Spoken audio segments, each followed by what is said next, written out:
Welcome back, one and all, to the Proving Grounds Circuit number 2, day number 2. We got matching numbers. It's the 15th of January, and my name is DJ, joined today by the one and only star of the upcoming Disney Plus series, Kenobi, live and in the flesh. Thank you for joining me here today, sir.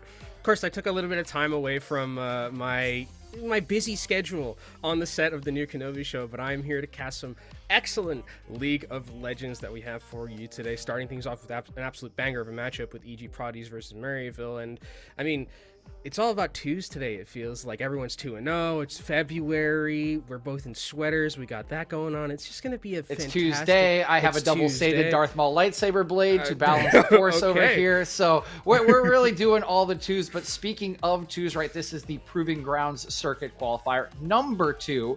It is the second one in the series. And of course, this is how these 10 teams from Amateur will get the points necessary to qualify for Proving Grounds. So to break down how this tournament is going to play out over the next 5 weeks, we've got our friend and colleague Jolly here with all the details. Welcome to the Proving Grounds Circuit Qualifier number 2, presented by Unified. 32 teams will face off in a 5-round Swiss Open qualifier to decide who will advance to the 16-team group stage. The Swiss format matches teams with the same record against each other as the rounds progress, meaning in round 2, the 1-0 teams will play each other while the 0-1 teams play each other, and so on. The 16 teams to reach 3 wins by the end of round 5 will move on to compete in groups, where they will be seeded based on their records and play in a best of 3 double elimination bracket to decide who will advance to the playoffs. The playoffs will be single elim best of 3 matches up until the grand final best of 5 series. Teams will earn points based on their overall performance. Here's how the numbers break down. The top 10 amateur teams across the 2 tournaments will qualify for Proving Grounds. Got it? Good.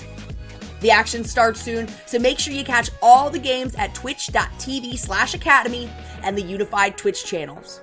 Which of these aspiring champions will rise to the top in 2022? Come see for yourself.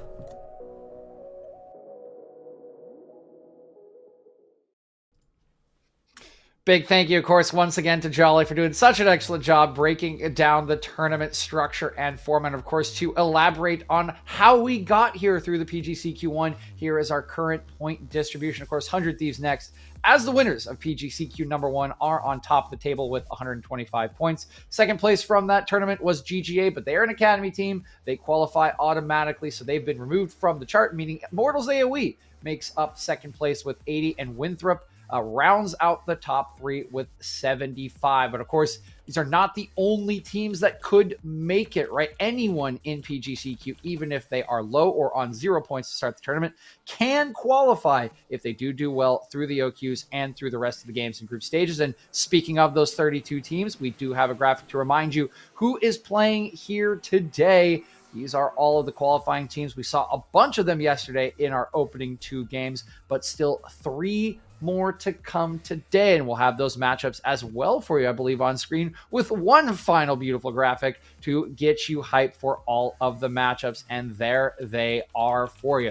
Give you a couple seconds to take those in. I know there are a lot of blocks there and a lot of games, and again, it is 3 full rounds of games today, and here on Unified 2, we will be kicking off the games with Evil Geniuses Prodigies versus Maryville University. So we were talking about twos, Kenobi. We were kind of talking about some appropriate timing as well. As you see, IMT AoE and Taco Gaming will be on Unified Live, where Grapes and Hawk will take them. This double-sided lightsaber I have, right? This inflatable one, yes, I know. It's not just to balance, your positive, like, good vibe energy coming from the light side of the force. Light side. This also makes sense because we got a red team in Maryville going up against #LiveEvil in Evil Geniuses. So, like, everything has just come together here on day 2 of Proving Ground Qualifier 2 for this matchup. But it's #LiveEvil, so aren't they both Darksiders? Like, isn't that, aren't we... What's the deal here? What's the deal here, DJ? I'm making up the evil portion. I'm living evil. Oh, okay. I see. I'm picking up what you're putting down here, DJ. I do. Okay, really yeah, like we're back. We're back on the same page. We're back. Right? It took me a little bit of time. Sometimes the brain doesn't work as quickly as we would like to, especially for us casters, color casters in particular. And I'm looking at you, at anyone, any of those other color casters who are watching right now. But I think in terms of what we have today, to start us off with EG Prodigies versus Maryville, this is going to be. This is kind of as well for both these teams. The win and you're in. 3 is usually the magic number, and they're both 2-0. They're both in that win and you're in position where you just win this one and you can kind of relax a bit. You obviously want to go undefeated. You want to win as many games as possible for getting those points, but it's a lot less pressure, right? Because you can get to that point where we saw, Radiant's last split, who was pretty highly seeded and then had some issues where they weren't necessarily in the position where they wanted to be, where they had to play a one and you're done in game. So I think for Maryville and EG Prodigies, looking at this one, these are 2 teams that we definitely expect to get in. One of them is just going to get there much sooner than the other. Yep, it will be right away, right? Only needs that one more win in this game, Kenobi, as they are both 0-2. Of course, not the. There are some kind of surprising teams sitting at 1-1 and 0-2, but everyone still has a chance today, no matter where you are, to qualify, and that is the fun part of the second day of OQs. But focusing in a little bit on this matchup, these are 2 teams that saw each other actually in PGCQ1. They were in the same group after both qualifying. And while the roster was a little bit different from Maryville, right, with a lot of players now split out onto the 2 separate rosters that are vying for qualification today, it was an EGP win, Kenobi, and I'm wondering if that's kind of going to carry over into PGCQ2. I mean, there is a little bit of revenge kind of at this point for both of these, or at least for Maryville, who, you want to get that win back on your plate. Both of these teams got tacoed last time in PGCQ, so they definitely don't want to be in a position like that again. And there is that revenge matchup, because that was a matchup that decided who went to playoffs, right? That was a decider, and it was Maryville who I believe won the first game, and then EGP brought the last 2. So kind of a reverse sweep, technically, if you want to, call it at the base. As we're going to be seeing, in terms of EGP, one of the players that we have to highlight going into this, I think, DJ, is Sketch on that bot lane, because I think Sketch Dreams has been an absolute nut, specifically on a lot of these very high impactful late game ADCs. You can already see, the damage share and the gold share, he's got a quarter of it, an entire quarter of all of the damage share. And that KDA, for those who may not know, we're going to exclude 100 Thieves from this, because 100 Thieves next, because they're just the best team in this tournament, it feels like. But Sketchdreams is 4th ranked in terms of KDA, so definitely very impactful in terms of on the map play. Yeah, highest in the Proving Grounds at the moment outside of those players on 100X, as you mentioned, of course, was a big part of the wins in that series against Maryville last time around, and will need to be a rock once again in any sort of laning and in all of the team fights for EGP. He does just provide all of that deeps, all of the damage and positioning for them when it push comes to shove in these critical moments, Kenobi. But on the other side of things, right, we mentioned that the roster was a slight bit different from last time. We had some other players in, but this time the roster is fully fleshed out. They have fleshed out into 2 rosters, and now we have one of the missing names back in action for Maryville after taking the first PGCQ off to get settled in. APA back in the mid lane for this squad. How much of a difference do you think that will make today? Based off the games that we saw yesterday, and shout out to Smax, who was co-streaming those ones, so you can go check them out on their stream. It was a noticeable difference, I think, off the bat immediately. APA looked incredibly solid in the lane, was dumpstering their opponents, and I think someone who else has benefited from APA, and it's kind of been a mutual relationship, it feels like, is that mid-jungle duo between him and Odd Orange. Odd Orange, I think, is very adept at taking the advantages that APA is giving him in lane and snowballing them even harder, right? There was one game where Zillion got ganked twice before 4 minutes and just couldn't play the game. Like the lane was over versus Syndra, flash out, gets the kill, it's over. That lane doesn't exist anymore. So I think one of the things that I'm really looking forward to in this matchup is how that mid-jungle dynamic is going to work. Because I think if there's anything that Odd Orange does extremely well, and that is that he can snowball lanes. And if there's anyone you want to snowball, it's probably going to be APA. Yeah, I mean, not a bad option. Of course, Niles sitting up there in the top lane, also not a terrible option if you do want to get a lane snowballing. So Odd Orange will have the pick of the litter, but we heard it from his coach. We've heard it from a bunch of people around the Maryville organization. He is the go button, right? He is the aggressive heartbeat of this team, regardless of the champion he's playing. It helps if he's on, right? His like patented Lee Sin or the Jarvan, but it doesn't necessarily need to come from champions. It comes from the player itself, and he will be massive in trying to get them ahead in this early stage up against a little bit of a younger jungler in Perry, and of course a very, very big presence in the top lane for them in Faisal. I mean, we talked a little bit about Niles. You touched on it briefly about how Niles is also someone that you got to snowball. I think Faisal has had a pretty decent performance throughout a lot of this tournaments and even the previous PGCQ that we had. I think that this is going to be actually a really good test for him, because in the previous matchup that we saw that was broadcast, you saw that Faisal, in lane was fine. It's top lane. Not much happens up there realistically a lot of the times until 14 minutes hits. And that seems like that's really the go button for Faisal. Like when those teleports are out and when he can start roaming around the map, impacting it that way, that's really when Faisal shines. I think for this matchup in particular against Niles, it's about him surviving. You've got to get to that point where when you get into a team fight, you are going to be impactful, and Niles hasn't just dunked you and you're behind 30 CS or something like that.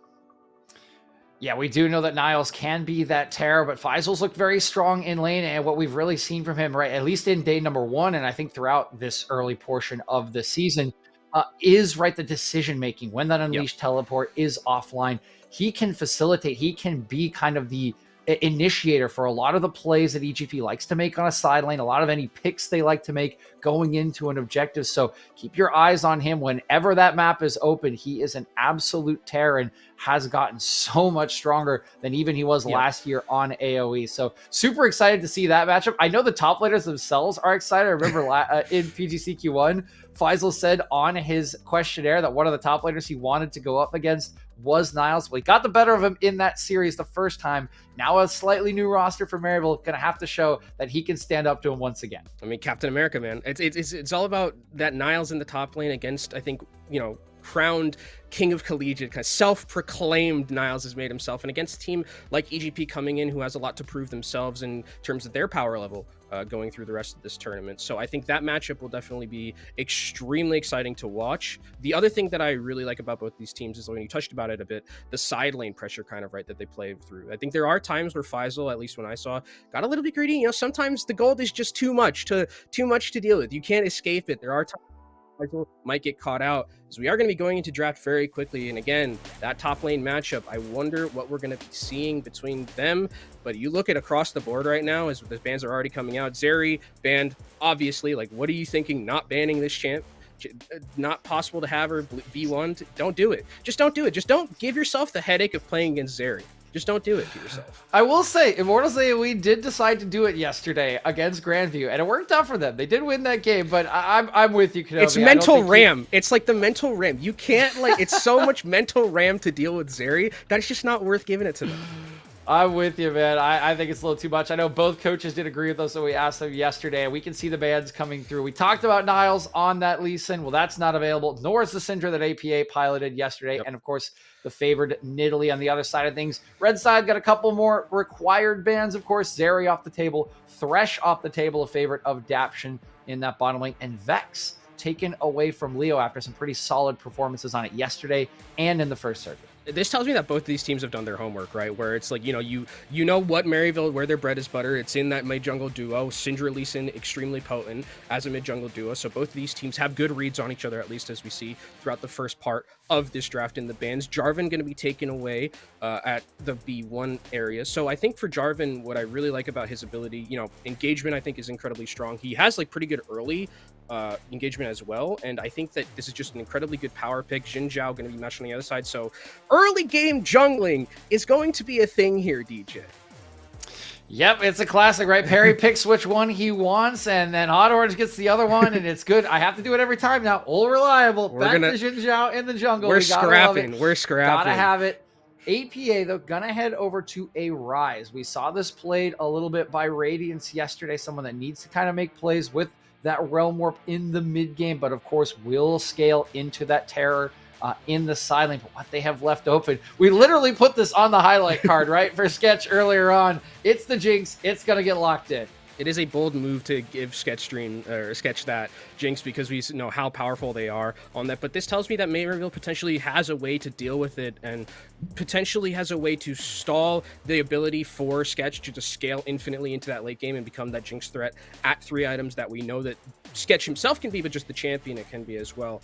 On the other side, you talked about the Rise being picked up. I think this is a pretty decent pick, especially early game. You do have some pretty decent gank setup with your W onto a Victor who is pretty immobile as well. So I would expect Odd Orange to actually still potentially make their way towards that mid lane, as Jace is going to be picked up for Niles. Niles yesterday on Jace absolutely smurfed in the second game. He was dealing so much damage with those shockwaves. It was unreal. It was like health bars were evaporating. Yeah, and he did similar on his stream last night at Champions Queue as well, Kenobi. Interesting thing, Leo actually, I believe, plays this in mid lane. We saw some good performances on it in mid lane. I don't think this is a flex for this team. I think this will be a Niles chase, but interesting that we do see the mid laners locked in phase 1, when we do get locked in a lot in phase 2, and the supports now have not been locked in for either side. So I'm sure they will get pinched from EGP, who are still looking for a partner for this Jinx, and for MU, they still need their entire bottom lane. Yeah, and I think that EGP has done a good job banning the Xayah here. Xayah's kind of like I think has come up as a little bit of a counter to the Jinx in the lane, because you can just kind of sit there, throw your Qs out with Airy. It's just not really fun to play with, as they are pinching the ADC pool significantly here from Azog, taking the Caitlyn away as well. Malphite was banned, which is a good counter towards that Jace, as Ziggs is going to come in.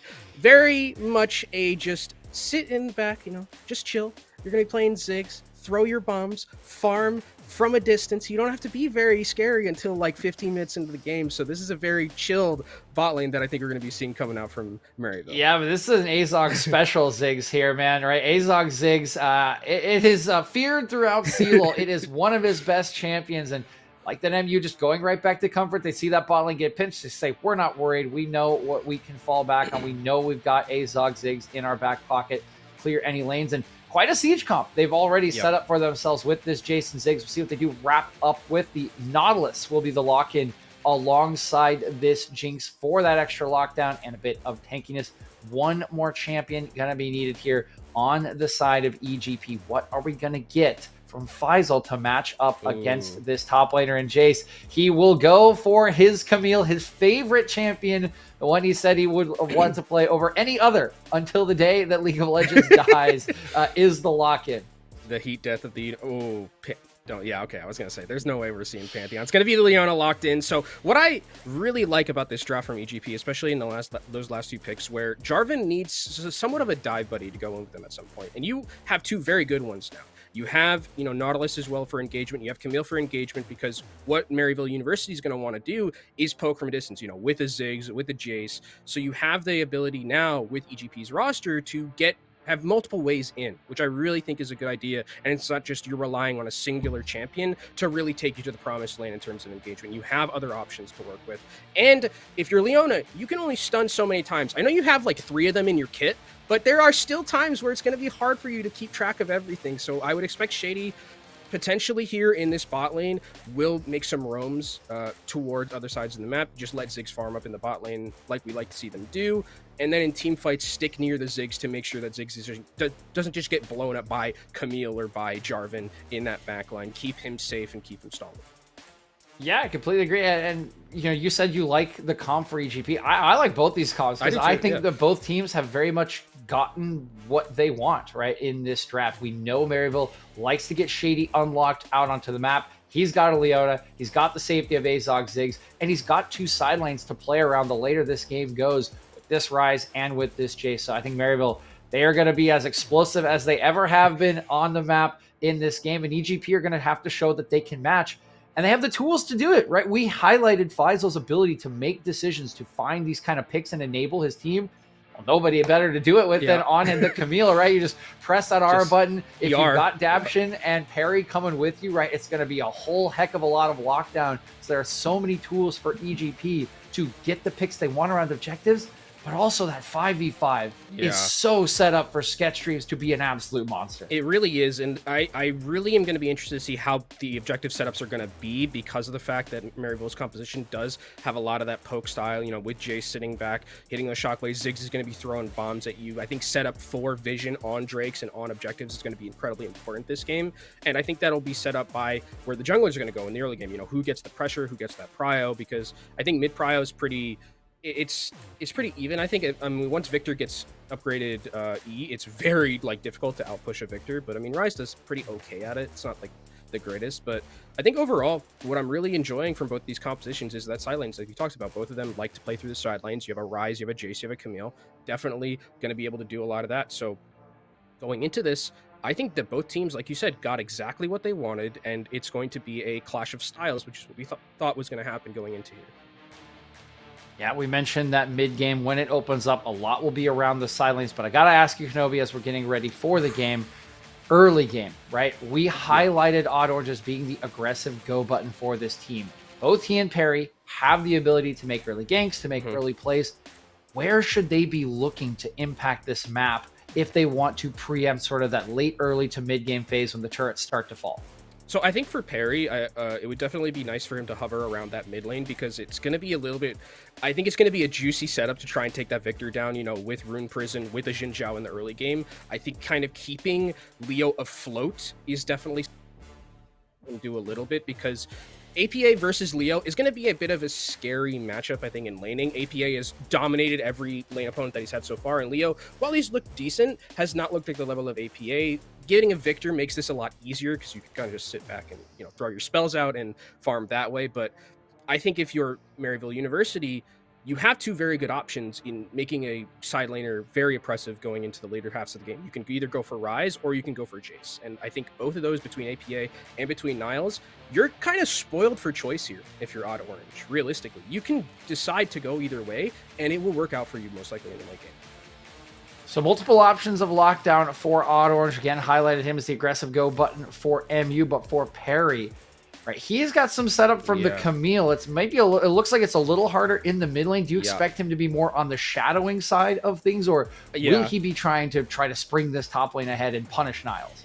I think definitely shadowing would be where I would like to see. It is Perry, though, and Perry is a very dynamic early game. I saw yesterday there was a point where he was like 8 minutes in and he was by wolves on blue side. Like, he was in there. He gets in there. So he definitely has the potential to just go top lane and make Jace's life a little bit miserable, depending on where Odd Orange is going to be. You know, are they going to be helping out the Jace, who is usually a champion who likes to have some sort of resources in their back pocket from their jungler?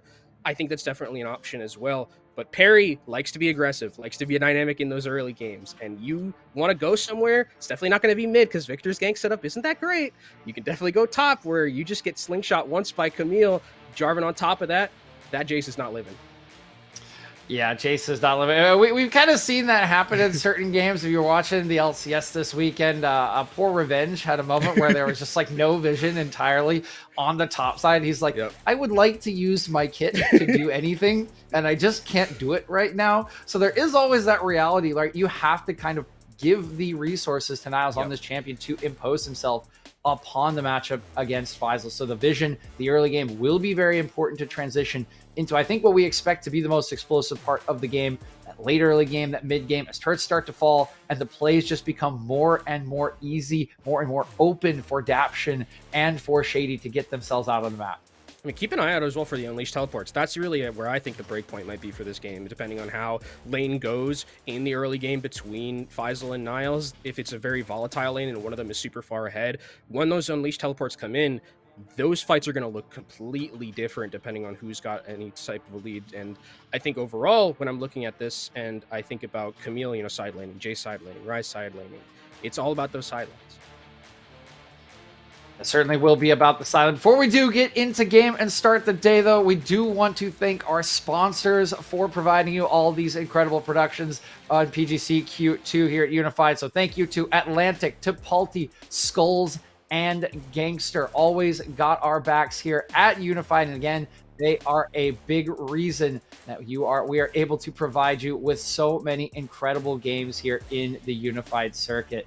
Before we get into the game, as I mentioned, we've done our sponsor read. Now I got to bring it to you. I did the Star MC yesterday, Kenobi. So unfortunately, I have to do it to you. Otherwise, I wouldn't be being fair, right? I can't just bully the poor random minion. We saw it earlier. I mean, what, 200,000 of him died in the circuit one? Like, it's not fair. So I got to throw you under the bus here. Who's taking game one? I remember you did this to me in the PGC one as well, or PGCQ one as well. So I'm definitely familiar with this. Who's winning game one? I think Maryville's got this. I think Maryville specifically, the way that they played yesterday with a composition that was quite similar to this, they did fall behind a little bit from Supernova, but in team fights, Maryville is a different breed, man. They are unreal at making these clutch plays, turning fights on their head completely, whether it's Niles, whether it's coming in from APA. I think that this is a Maryville chance to win here, and I think they're going to do it and go 3-0. All right, Kenobi, siding with the collegiate side. I got to keep the theme going here, Kenobi. I'm going to hashtag live evil today. I've got the double-bladed lightsaber. I've got the red sweater on. I think this composition just looks so good for sketch streams. We had him on the highlight card. I get the feeling that he is going to absolutely rock off, get that energy going for the Jinx. And again, keeping with the theme, everything just evil. It's a little bit, the Jinx is more of a mixed evil here, you know, after the Arcane series. But well, I mean, is it powder? Is it powder? Or is it Jinx? That's what you really. We're going Jinx. We're going Jinx here. We'll chaotic neutral or something. I love Arcane. Maybe shading evil. Well, I am definitely going to go out on the line here for EGP and see if they can continue their advantage over Maryville in the games that we've had so far in Proving Grounds circuit. Just a minute or so out from the game. We've got our predictions in. We've got some of the early game plans. And just like that, I'm hearing that we should be getting into the game now. Right now. Perfect timing once again. Okay, I won't call that one perfect. That wasn't quite stopwatch Captain Jack timer. I had to stretch it a little bit, Kenobi, but it was the ping. It was the ping. It's ping differential, you know? That's what we'll call it. Unfortunately, I don't have an invite to Champions Queue, so yes, my ping is a little bit high, but I should probably not disclose maybe where I live then, because then maybe people would criticize me for my ping being lower than theirs. I'm in the doldrums of whatever. I'm the farthest you could possibly be away from Champions Queue with where I am currently in my ranked season. It's not going the greatest for me as... start things off here talking about some interesting runes or anything. We do see that Victor has gone with the area. This feels a little bit more like it's for lane, getting some more poke out, trying to push Ryze out so that they can gain that priority in the mid lane.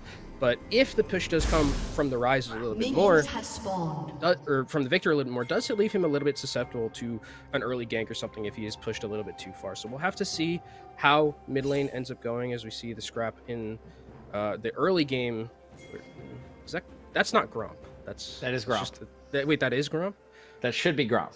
I think it's going to hop here to the right in just a second. See, I play with... My graphics aren't even that high, so I didn't even know that was there. Oh, it's not Gromp? Okay, well, it's just a random frog. I thought we were doing an on-Gromp meme here. You know, you've seen the on-Gromp no crab, right? Like that came from the CLG bottom lane, the CLG Academy bottom lane. Now we're just frog watching. So our producer is in touch with nature to start this series. You can already see they did get a deep ward in the bot lane of EG Prodigies, so they do have an idea of where Maryville is at the moment. As you see a hook come in, and this is kind of how the bot lane is going to go a little bit here. There isn't really that ability to get really effective trades, it feels like, until Azog comes back with something like a Lost Chapter and you can put out some more damage. But in sustained fights, it's still going to be really annoying to deal with in that. Yeah, certainly. Well, interesting choice. We do see that Shady opted for the Aftershock, whereas we do have that kind of ever-present the slow rune coming out from the supports. And wow, this is an early roam. This is on push timer, so they do have plenty of time to do this. Whether it's been communicated to APA, he's got the wave in a good spot. He should be just fine here. That Glacial Augment hook not going to be able to land on him, and we'll just have to walk it on back to bottom lane. And speaking of the Aftershock on Leona, I actually think it's a pretty good idea with this composition that they have specifically, because you want to be a little bit more tankier when you go in to these fights. You don't have necessarily a true tank on Maryville's side, so you need a little bit more of that beefiness instead of going for something like the Glacial Augment, where there's more of a team fighting aspect to it. So I think it's a pretty decent decision. We're seeing Niles already gets a little bit of a lead here in terms of just the health bars, but Perry is hovering around here, waiting patiently to see if Niles is going to be aggressive with this one. Yeah, I'm not sure. It is level 3 Jarvan. Definitely can make the play, but this is a tricky angle. Would definitely need to flash from this. It feels more like a shadow, as he does already have double buffs in his back pocket. And well, he's staying clear. Okay, he's gonna be here as Odd Orange walks in. It is here. It's a single crab. I don't oh, is he gonna go before this happens? Oh no. Oh, this timer.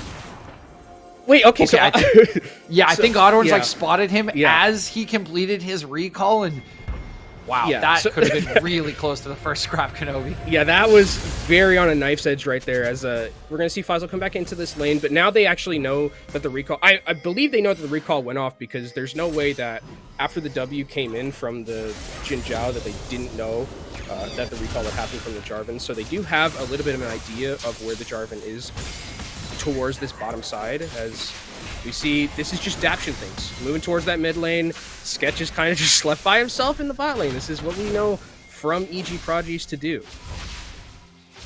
I actually kind of like this too, because you see, I mean, Leo's got a ton of mana actually still in his kit. APA sitting about 25%, and they're just holding the wave here for Leo. So he's feeling really good about that wave position. He does not need to base, and might make life a little bit awkward for APA. As you can see, Daption's coming back.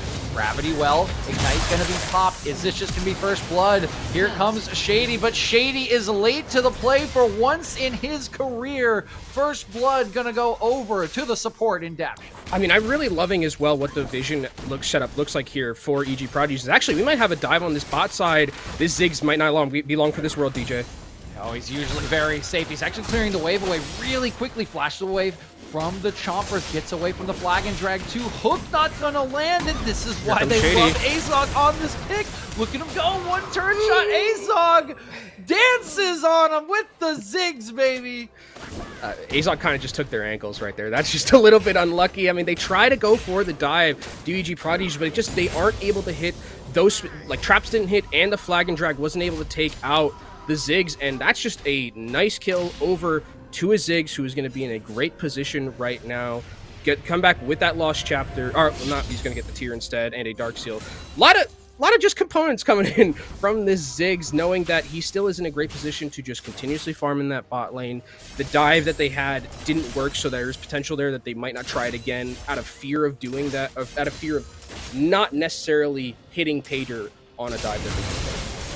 I'm just still so impressed by that footwork. That was just such impressive footwork. I mean, Ziggs has the satchel, but he's not exactly the most mobile champion. He didn't even have boots yet, Kenobi, at that point. He took their ankles, man. He just took them. He really just did. It was just a full dunk on him here at level 3 with the Ziggs. And he's like showing why he is feared on this pick, why he is feared as the AD carry, and really evening out the game state now for Maryville after that clever roam from Daption netted them first blood. And I think one of the things EGP has been doing really well is they know that Odd Orange has been up here like so many times, and they're sending a lot of help to Faisal to make sure he's not getting dove, right? When we talked about Faisal in this early game, needs to be staying afloat a little bit, as we're going to see a little bit of scrapping in the bot lane, not going to really amount to much. But again, if Faisal can stay afloat and stay relatively even with Niles in this top lane, I think that's a complete win. He is down a little bit in terms of CS right now, but as long as he's not getting absolutely plastered, that's realistically where games can snowball. Nice trade in there for Faisal, but again, into the ranged matchup always is just about survival. You can see he has only based for 1 additional item. It is a lot of defense in the laning phase for Faisal up to this point, and has kept himself relatively in the right spot, right? You definitely expect a CS deficit against something like the Jason. Once again, you mentioned it, Odd Orange and the rest of Maryville. They're just hanging out on this top side, making sure, and at the very least, this is what we talked about with kind of Revenge and IMT, right? They are making sure that Niles can use this pick to its absolute maximum potency. But one of the things I will be wondering is they do have Sketch Dreams, who is sitting down here in the bot lane, farming up as best as they can. What I do like about Maryville's composition and the fact that they've drafted the Ziggs is Ziggs can just stay down here and match a little bit Sketch Dreams in terms of just raw farming. And Sketch Dreams, while we do talk about how good they are, once we get to those team fights, the Ziggs is going to be equally at the same point, it feels like. So I think that I wonder when we get towards this 15-minute mark, this 20-minute mark, how different the bot lane is going to be in terms of the CS differential, or if, you know, let's say Sketch Dream does get a couple of kills somewhere else on the map. Farming up fairly evenly across the board here at Kenobi. Balance is the name of the game, and pretty much everywhere except top lane. I mean, dead even CS at the moment in mid, pretty much even here in the bottom side. Junglers on a similar clearing path, and yeah, it's really just that top lane, but not much in the way of gold difference either. We have just gotten a lot of peaceful farming since that first couple of roams from Daption. And it's interesting as well because we talked about how it was going to be a little bit of a bloodbath, or we thought it was, right? You get Jarvan. What's going on the top side? There is a jungler here, but 3 members of Maryville are on the way up, Kenobi, and while there won't be any blood, so much presence from Maryville means they're starting up the first rift. Oh, and it looks like we're going to see a fight, but the bot laners are not anywhere near this fight at all, so this is going to be a 4v4 if there is a decision.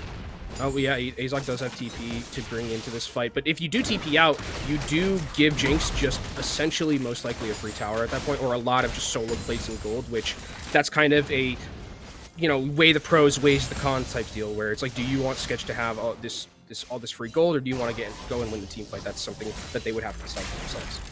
Fortunately for Azog, doesn't have to make that difficult decision. His team does manage to just take that Rift Herald on tempo again on that roam up from Shady. Just so many members there collapsing. They'd gotten the shove from APA.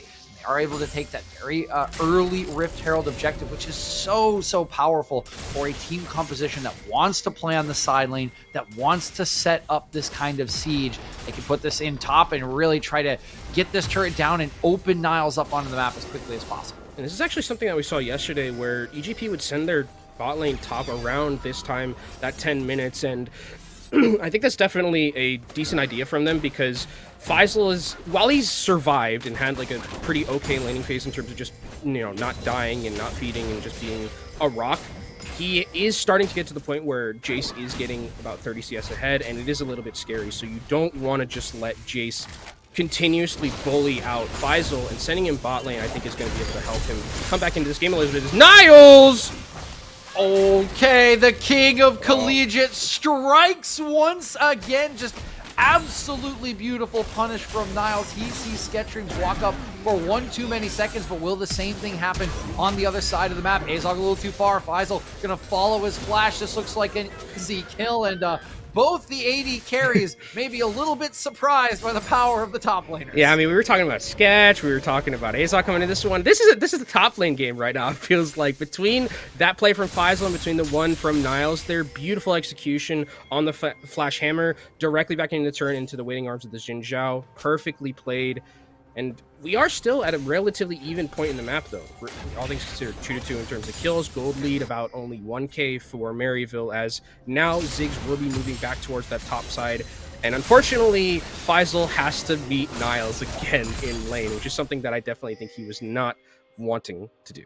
AGP went for that shift, tried to change the laning state. It netted them a difference, right? But unfortunately, that difference was first in the favor of EGP, or excuse me, Maryville, and then they were able to cancel it out. But now just right back to where we were. The one nice thing about this lane swap is none of the turrets have been taken. Here's the maybe not nice thing. We got an APA Realm Warp coming in. He's going to flash in for the root, and this is just beautiful stuff from Maryville. Absolutely gorgeous on the sideline. They find a window once again. They use the Realm Warp to perfection, and we were talking about the Rift Herald. Well, it's not going to be the top lane turret, Kenobi, but Niles is going to get the first turret of the game. I mean, it might as well be, because all this gold is going to be funneled into Niles, who is now extremely ahead of his lane partner in Faisal. I mean, you look at just the CS differential. Right now, all of the standing gold from the turret as well goes into his back pocket. This is a very scary Jace to deal with at this point, and we kind of talked about the snowball potential, right? And it's off the back of Odd Orange again, who has that Rift Herald, gets it early with the prio, as this is a dead jungler in parry. I mean, it always feels bad when you get like killed by a smart at the very end, right?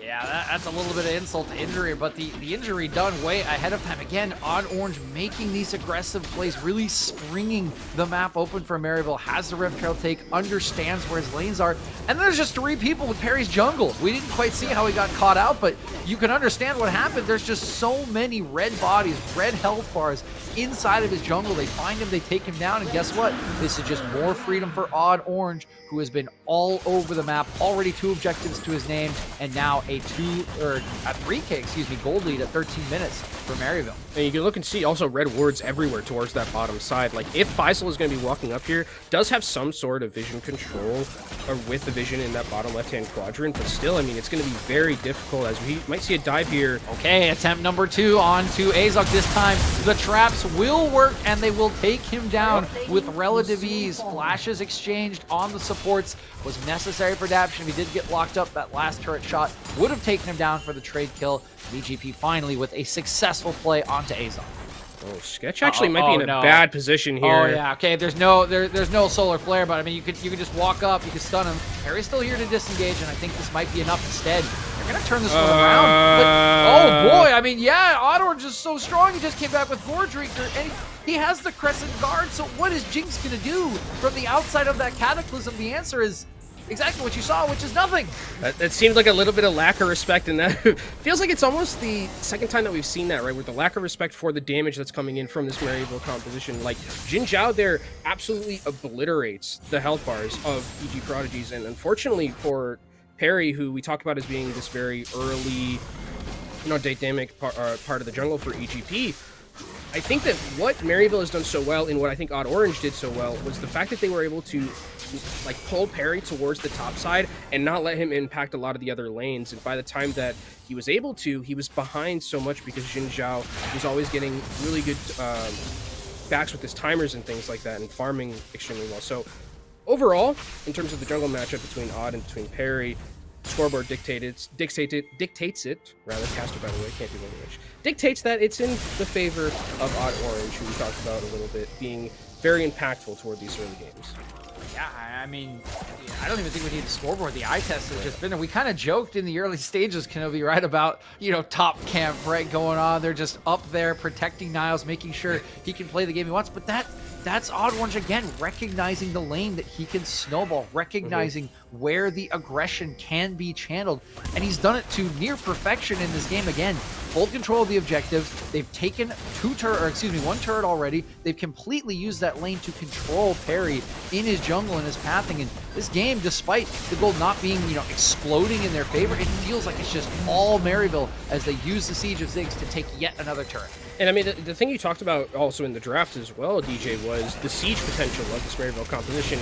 And now with the map opened up a little bit more, another Rift Herald in the back pocket of Maryville, this map is going to be completely busted open, especially because the fact that you've got Jace, you've got Ryze, and you've got Ziggs just hitting towers constantly.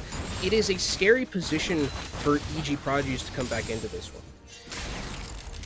This will complete the outer ring of turrets for Maryville. That is 3-0. Won't be 3-0 for long. You can see pings down in the bottom lane where Faisal is alone with the bottom lane turret. Now, okay, Ziggs bomb. Did he clear the whole wave?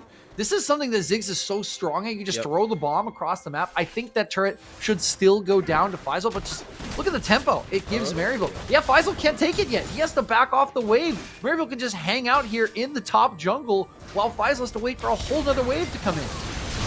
And here they go. They're just going right. Like, this is just beautiful stuff from Maryville. They just seized upon Perry. He can't set foot in his own jungle. Daption's running away. APA says, okay, we're going to channel it.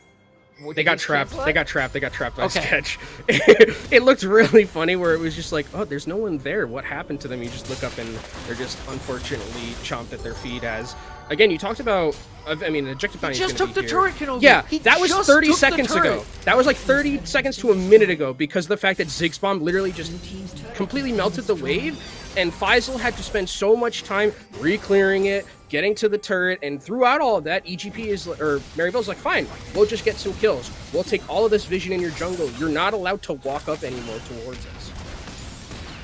I mean, they traded turrets, but they traded a tier 2 turret for a tier 1 turret. Tier 2 Don't turrets are think that's really hard to take, Kenobi. They are really, especially when the mid lane tier 2 is still up, right? Mid lane tier 1 gives you access to the enemy jungle, but they can still fight you for it. Mid lane tier 2 really opens these up, and you can see EGP feels like they need to make a play happen after this trade. Perry still walking towards Shady. APA has stood. This is a dangerous spot. They found him. Oh, they spotted him out. He's gonna go down. Dead, yeah. No way he gets out of this one. As good as APA is, they'll try to take one with him, but the Super Mega Death Rocket will put 100 bounty gold into Sketch's pocket. So that's a way back for, I think, EG Prodigies right now. 600 gold into Sketch. We talked about how Sketch at this point during the tournament has been this formation, this rock for the side of EG Prodigies, and now, given that gold, given some more gold in terms of a bounty as well, Maryville does have to be a little bit careful of this Jinx going forward to not let it snowball, because those are types of mistakes that if you give Jinx too much gold, too many shutdowns, she can come back. That little blip could come back to haunt Maryville potentially, but they are still completely obliterating the base. Rift Herald is still available, by the way, for Odd Orange, and they can very easily just take this tier 3. I mean, Leo's just going to get chunked off right there. They are going to pop that Rift Herald. Ziggs Bomb will be back up fairly shortly. Yeah, they could make it. So this is a good trade at the very least by EGP, right? They've walked down mid. They've taken the mid lane tier 1, but they're going to lose an inhibitor turret. The base is literally just open at 19 minutes. Like, this is an insane macro blitz from Maryville. Again, just facilitated so well by Odd Orange's decision-making in the early game. Shout out to them as well for not taking the inhibitor pre-20 minutes. I know that's kind of frowned upon. It's a little bit of a sin, you can call it. But Maryville understanding their limits as they're going to take another dragon into their back pocket. Let's see what soul we're going to be opting in for. Inferno Soul. So, obviously, this is one of the best souls in the game right now. You want to take either of them. Maryville is closer to it, so they do have kind of that win condition much closer for them. It hasn't been the quickest Drake takes that we've seen so far, so there is still that way back, right, for EG Prodigies, and it does really rely a lot on Sketch being able to get to a point where they have that 3-item power spike, and in a 5v5 team fight, unless Niles completely obliterates a health bar on Sketch, and they're elongated fights, I definitely think EG Prodigies has a way back for that. I said in draft, Kenobi, that I really like the 5v5 available from EG Prodigies, right? And Sketch does have 2 items in his back pocket. He's gone for the rapid fire cannon, respecting the range on the comp of Maryville. And Gale Force. Yeah. The problem I see is, are they ever going to get a 5v5? Yeah. Like, what is the reason for Maryville to go to a large fight right now? They have both Drakes. They have the map wide open. There's just no reason for them to fight anything aside from a Baron if they get picked off. So if I'm looking for picks and I'm looking for a fight, I need to see Faisal on this Camille, right? Live up, find that pick, find that play, and get EGP in a position where they can drag Maryville to a fight. And the other good thing about this for Maryville is that because they have kind of these 2 split push or side laning threats in the Jason and the Rise, they can keep whichever one they want with the 4 and just decide to have them, poke them down. We saw Sketch there had to use Cleanse, so that's not going to be available for this next fight. A big cooldown, especially against Leona like this, where if Sketch gets caught out, this is where a lot of the gold is currently for EG Prodigies. It's almost all of it. We, say that besides the 1 kill that Camille has and who's been split pushing, but a lot of this is going to be on the back of Sketch Dreams, and without Cleanse at this next fight does have Flash, so we'll definitely have to use that if there is something like a flank from Leona or Jinja gets onto Sketch. If that fight does come, we do have the Soul Point Drake coming up in 3 minutes. Kenobi Baron. It's on the table, but is still a little early in the game to be taken, especially a composition that does not have a traditional AD carry. Meanwhile, though, Faisal, we were talking about the pick. He's going in on the Niles, but doesn't look like he has the follow-up. Perry's still quite a ways away, and they will just exchange some blows as scissor leg for him. I mean, Niles still does do a pretty good amount of damage being Jace at the point that they are right now, but Faisal, to his credit, has had really tough early game. Like, got bullied in lane, but has, just been continuously trying to play these lanes effectively. Has gotten a couple of towers, so they have brought themselves in a way back into this game because of the fact that they've been able to get these side lanes pushed up a little bit, and it's forcing Maryville to move around, pick up those side lanes as well. And the more this goes on and the longer it goes, while I do like a lot of the scaling that I'm seeing from Maryville, I just keep thinking about Jinx in this late game. I think about Victor, think about Camille, how scary it is that if we do end up getting a 5v5, EG Prodigies is going to be in a very good place to win. I think a 5v5 will suit them, but again, it is about fighting. I mean, look how open this map is, right? You still have that open lane in bottom. That is just the prize that Maryville's early game macro has netted them. Any big mistake, even at this point, could just end the game. That's what happens when your base is open like this, Kenobi. So we'll see if Zigs. Yeah, it's exactly. Zigs, Jace, Rise. Oh, like your base doesn't exist if there's like a one mistake that you make at the end of that. But I mean, credit to EG Prodigies who have made this game. They've elongated it and let it out as much as they could have. I don't think he's gonna get. Okay, spot right? Yeah. You mentioned it feels like Ramp. You ever play Rampage at the arcade? You know the little game where like two humans turn into like a King Kong-esque thing and like a Godzilla thing. You go like punching buildings. Oh, and trying to do as much damage. That's what it feels like. Didn't The Rock make a live action one of those? Yes, that's right. They made a movie about that. I did not see that movie. You probably didn't miss out on much. Yeah, I was gonna say there was probably a lot of like explosions and action, but you know. It's a Rock movie. You know, you don't go for the artistic right? merit. Yeah, we've seen it before. Oh boy, speaking of which, we've seen this before. There's a dragon coming up in 30 seconds, and Maryville are all here for the objective already. Starting to get some vision set up, but maybe this is the 5v5 we've been promised. If they are all here, EGP can try to look for a pick, can try to look for a fight, but still a good amount of vision to work through. They do have two wards still alive, so they see where Maryville is. I mean, but it is so hard. I mean, luckily they do know where Maryville is, because walking into this blind against Jace, against Ziggs, against Leona, Rise, you don't get to walk out a lot of the time, it feels like. So I think the vision control is really good here for Maryville. They'll probably pick this up with not a lot of contestation. As you can see, EG just going to try and push out mid-wave, live to fight another day, because like we talked about, you lose one fight here for EG Prodigies, and it might just end the game completely. Our eyes here, trying to get back to mid lane is Maryville. Captain trying to run some interference. God, look at the chunk onto Perry. Look at that chunk just from Azog's bomb alone, and now Daption looks like he's in a little trouble. Flashing in, gonna land the engage is Shady. Preston Guard comes out trying to shield. Leo's actually kept himself alive. He will survive. Super Mega Death Rocket not quite take down Shady, and everyone walks away with their lives, but mid lane priority belongs to Maryville. And actually, they got out of that fight. For EG Prodigies, at least. They did have to use the flash on Victor, and Camille had to use flash at some point in the bottom lane, but Sketch kept both of their sums, which is a big deal, because that looked like a scenario where potentially the Leona was going to get into that backline, and there was not a huge amount of commands coming out from Maryville in terms of their summoner spells, so they're able to keep, they're able to keep a lot of their flashes in this next fight, but overall, EG Prodigies, I think, should count themselves very lucky that they lived through that. Yeah, it looked like a very good engage from Shady, and Leo flashing away at the right time, keeps himself alive. A little bit of help from Daption as well, popping the shield on his support item. So some nice disengage, but it was close, right? And at this point in the game, Kenobi, small mistakes is all it could take. Baron's up. We mentioned that Maryville won't take it super fast, but I mean, we're 26 minutes in at this point. That Baron's as good as toast. No matter who wins the fight, it will just go down very easily. And both the side laners do have their TPs available to them, but at this point, if you're Camille, like, Faisal can't really deal with the Rise in the side lane. Like, between Fimbulwinter, Frozen Heart, Everfrost, it's just a miserable time for Camille.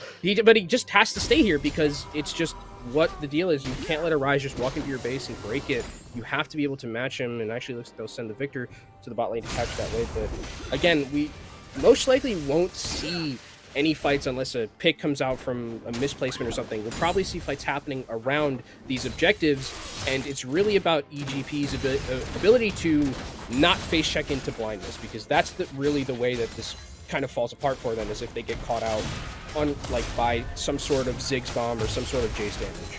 Yeah, I see Perry kind of dancing around some of those aforementioned skill shots. They do still have Scuttle Vision, which is very nice, but they do have a lot of poke to work through. I do like that they've swapped Faisal and Leo here, because Faisal has that pick potential. Speaking of pick potential, Solar Flare going to land onto Perry, but a nicely timed flag and drag will make sure he gets away with just a little bit of poke and burn damage. not much happening is we're going to see some resets as well. So, again, not really. I mean, just keeping... It feels like Maryville is trying to keep EGP on their toes and make sure that they aren't just able to walk through the mid lane, and always keep in the back of the Maryville's mind that... or EGP's mind, that there is this threat you have to deal with, right? You are going to have to be incredibly careful about walking into areas that you don't have vision with. And that kind of fear factor, I think, might play into a couple of these next fights that we see, or next, skirmishes. I was going to spot out an attempted gank, and this is what I was going to say about moving Faisal's top lane. I kind of like the idea because he has the ability to get that pick off on this Camille, that critical pick that EGP has been fishing for in the Victor. Can maybe match a little bit better into a Ryze that has gone tanky, has gone armor. Good God, Niles on that 3-item power spike. He's a level down too. How much damage he does is pretty gross. And that is what EGP have to contest with every time they walk out of vision. He's going to get another chunk. Good God. That hurt. I mean, Faisal will be fine. He's just going to go back to base. It doesn't really matter. But what does matter, again, is it feels like the game has stalled out for Maryville, but not really, because they've got the 3 Drakes, right? They can just sit here and wait. Their soul comes up in 1 minute and 4 seconds, and you got a long-range poke composition. Nothing better than a little Infernal Soul to jack up the damage. Just make them burn as much as they can, as we actually might see an engagement. If they can take out their Ryze at this point, it is a very tanky Ryze, but they're just going to let that one APA head back away. And this is the game, I think, right here, honestly, between both of these teams. Like, if Soulcome is here for Maryville, it's going to make this mountain that EGP has to climb even scarier to go through. And you can see Maryville is just doing what you have to do at this point. Take away all of the vision that EG Prodigies has, and don't let them walk up for free into the Dragon Pit and have some way to get back into this game. It's just about controlling River. Now the lead going into this fight, about 3.5K. It's not that large, but Maryville still has all of the control with 3 Drakes to their name, with a 6-3 turret count and full positioning in the river. All of this poke, EGP is about to have to walk into. Okay, they get the They're going in. 2-man knockup, but Perry goes down instantly. Gotta keep your eyes on the Sketch. He's already used the rocket, but can't get a reset. There's the reset for Sketch. He's half HP in the back line. 2 for 2 thus far. On the front line is Faisal trying to get the picks down, but he has to run away. 3 versus 3 at the moment. Health bars, though, favoring Maryville. And APA, tanky APA. He's going to flash on it. Niles will take the kill away, but now it's time to head for the hills if you are EGP. Not enough damage, not enough frontline. Infernal Soul over to Maryville. It started so well, too. I thought they had really a good read there. Sketch was able to get a kill and get that passive off, but Ryze does not die in this fight. Like, there is no health loss from this Ryze. So tanky. 4 items, Force of Nature completed. It is very, very almost impossible to kill this Ryze at this point. Even in with Infernal Soul, like, what are you going to do?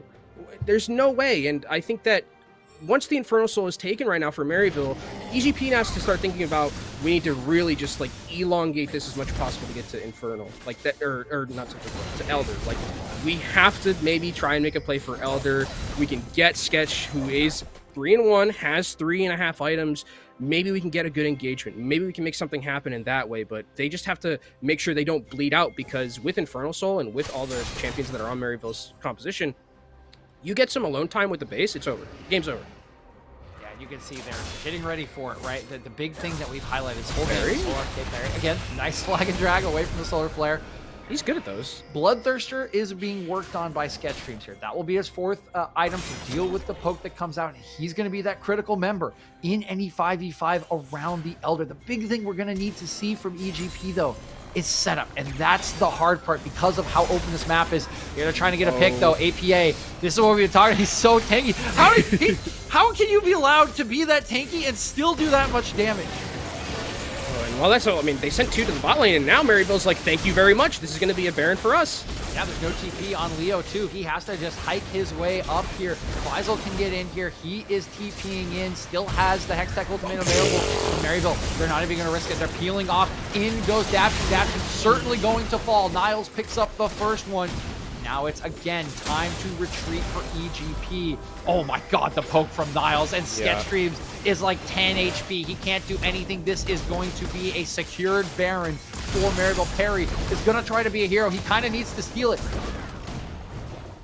He's trying and waiting. I mean, you should see they have no vision. They don't know what to do. And look at this Rise. This tanky Rise is just walking forward, and Perry gets blown up. Perry down. There's the double stun. There is the absolute wipe for Niles. I think it's an extended quadra kill into 3 TPs to the top lane. Maryville think this one is over. Yeah, and I mean, even with the death timers right now that we're seeing from EG Prodigies, and with Infernal Soul, with the champions that Maryville has in the Siege, like, look at this. It's 3 hits, gone turret. I wonder how long it's going to take for Inhibitor to die. Rampage is the name of the game for Maryville in the EGP base. Sketchstream's going to try his best to be the hero, but look at the chunks that get taken out of him by Niles and the Maryville crew. These 2 members will go in. Daption will do his best, but Daption will die. Sketch is not long for the world as well. Will they even get him before the Nexus falls? The answer is yes, they will. Niles with the long-range snipe to finish off his KDA at 7-0-6. And what a clean start to day 2 for Maryville as they qualify for the group stage. Absolutely crystal clean, 7-0-6 for Niles in the top line. But can we talk about the odd orange? That early game just completely messing up what EGP was trying to play for it there. Always hovering in that top side, making sure that if Niles is going to be playing this bully style where he's going to be in the face of the turret, there's no way that Perry can be there, because always being hovered next to him is that Jin Zhao, and Jin Zhao in elongated fights is going to win against Jarvan, who's very just like, you know, hit those spells, go in once. Very, very well played from Odd Orange, who we talked about, you know, being the kind of the Batman, or the Robin to the Batman of APA. This time it was the Robin to Batman, and Niles and Captain America in that top lane. Superhero references work. Let me tell you. Captain America the Falcon, right? You got Odd Orange hovering there on the Falcon, finding every play, getting all of the vision, right? Taking every objective, while King of Sealol, Captain America Niles here in the top lane just dishes all the DPS. It was such a great macro blitz from Maryville in that early game, and you just saw that EGP, they were looking for the 5v5s, they were looking for any kind of pick, but they just never could recover. And I have to say one thing, when we came into the day, I remember yesterday, APA told us in no uncertain terms that they would win and convincingly smash EGP. I feel like they did. It feels like with how long the game was that it feels like they didn't, but that was just so controlled from start to finish. It didn't. You're right. It didn't feel like Maryville ever really had a time where they looked like they lost control of the game. There was that one time where Jinx got the shutdown on the top lane, and I was like, okay, this is like a way back. But even then, I was just like, complete control and utter dominance from the vision, from the setups to these fights and skirmishes that we saw around the objectives. It all just came up Maryville, and they are definitely deserving of winning this. I mean, getting Infernal Soul with that comp shouldn't be allowed. Riot should take that out of the game, because that is just disgusting. Disgusting indeed. But again, a very convincing win for Maryville as they do get their 3rd win, which will qualify them for the group stages. EGP still going to be searching for one more, but we'll take a look at the damage. Oh my God. I mean, just... Yeah, I mean, it's a bit of a it's a bit of a top diff. It is, but I mean, to be fair, Niles doesn't get to this point unless Odd Orange and the entirety of Maryville, specifically the mid and the support, also roaming up towards that top side. Niles doesn't get to, you know, be this incredible carry potential without the help of his team. Specifically, I think coming from the early game play of the Jin Zhao, who, you know, it wasn't the flashiest, wasn't the carry Jin Zhao that we sometimes see, you know, 4-0 at 5 minutes. It's definitely more of a macro style Jin Zhao. They're just making sure that you're hovering and shadowing around your carry potential player, which is Niles. Yep, again, convincing performance, massive damage from Niles, and putting the skulls out for EGP as they drop game number 1. And speaking of skulls, do want to shout out our sponsor, of course, who is providing so much here for Unified. Looking to upgrade your gamer gear? Look no further. Start your 2022 off right with official Unified esports merchandise brought to you by Skulls. Hoodies, joggers, jerseys, armbands, and a lot more are coming soon. You have the skill, now get the swag. Skulls.com/collections/unified has everything you need. Gear up, game on. Skulls. We'll be back with game 2 after this break between the OQ games.